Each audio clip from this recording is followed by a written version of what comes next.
Karl, Featherstone lost today. It must be really disappointing you didn't capitalise on their result. Yeah, we didn't know the Featherstone score until after the game, which makes it doubly disappointing. You know, our performance today was shocking. You know, I can't put into words how some players performed today. Couldn't make catches, couldn't put a pass on, couldn't catch kicks, couldn't get to the end of the sequence. It's got really poor, you know. And again, I'm stuck for words because after the mini break, after the Featherstone game, the comeback of the players in fantastic spirits and fantastic attitude. And to put in a performance like that, from the very first minute, you know, we don't catch a bomb in the very first minute and we concede a try. That sort of set the standard for our performance. And after 60 minutes, we were still in the game to give ourselves a fighting chance at 23-18, but I am extremely disappointed. You made a few changes today. Were they injuries or was it just because you wanted to play different players today? Yeah, probably forced. Ben Johnson was injured. He's got a sore ankle, he's struggling walking. Tommy Saxon's got a sore ankle. Tonka's been carrying a few bumps and bruises for a few weeks. So, and Steve Tyler got injured within the game in the first half. So, you know, we're doing it tough. We're down to about 16 fit players. There's some players out there who probably shouldn't be on the field, but they were because, you know, they're for the cause. But the performance wasn't great, and I'm not going to say it was.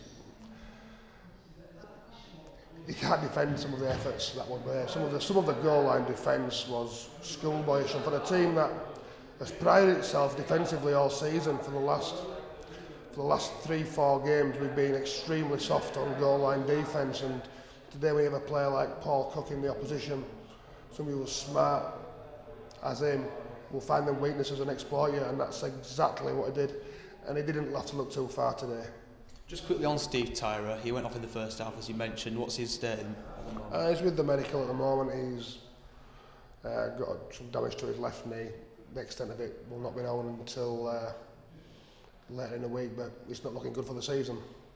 I mean, you scored 2 back-to-back tries in the second half. Did you think that perhaps this can galvanise you? Because you were only a converted try behind on the scoreboard, and if you'd got a converted try, you would have been 1 point ahead. We were totally in control of the game at that point, at 23-18.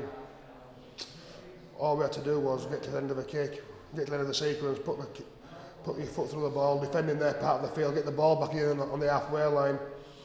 And we couldn't do that. We get to a kick and couldn't stop them going 90 metres and scoring a soft try, which took the game away from us in the end. It gave them some more energy because at that stage of the game, after 60 minutes, you know, Doncaster were ready to break. You know, if we could have just hung in there for a couple more sequences, you know, I think we would probably have gone on and won the game.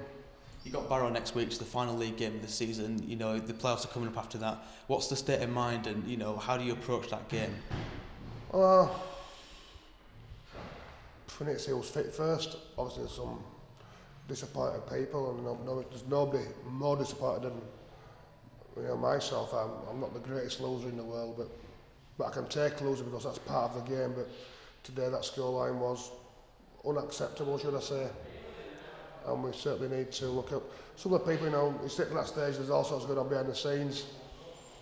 People know they are at the club next season. And that's the question was asked at the end of the game. If they don't want to be here now, they've committed to this club for this season. They need to put their efforts in for the club this season and see where that leads us. We'll see what happens this week.